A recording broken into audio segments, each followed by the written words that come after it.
नमस्कार मैत्रिणींनो, मागच्या व्हिडिओला भरघोस प्रतिसाद मिळाल्यानंतर मी तुम्हा सर्वांसाठी परत एक नवीन रेसिपी घेऊन आली आहे, ज्याचं नाव आहे चमचमीत खमंग अशी भडंग. भडंग बनवण्यासाठी मी इथे साधारणतः अर्धा किलो मुरमुऱ्यांचं प्रमाण घेतलं आहे. सगळ्यात आधी एका कढईमध्ये 1.5 टेबलस्पून एवढं तेल घेऊन मी तापवून घेतलं आहे. मग त्यात 1 चमचा मोहरी, 1 चमचा जिरं घालून व्यवस्थित तडतडवून घ्या. नंतर त्यात 2 ते 3 हिरवी मिरचीचे तुकडे घालून घ्या. आता ह्यात 10 ते 12 लसणाच्या पाकळ्या खलबत्त्यात ठेचून घ्या आणि गोल्डन ब्राऊन होईपर्यंत तळून घ्या.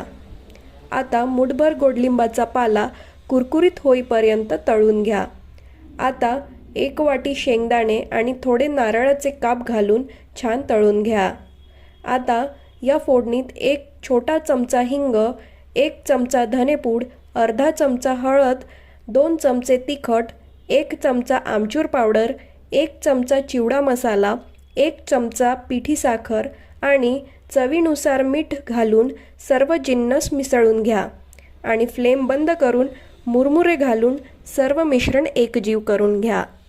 चला तर तयार आहे चमचमीत खमंग भडंग. तर मैत्रिणींनो, तुम्हाला ही रेसिपी कशी वाटली नक्की कमेंट करून सांगा आणि लाईक, शेअर आणि सबस्क्राईब करायला विसरू नका. तोपर्यंत बाय बाय.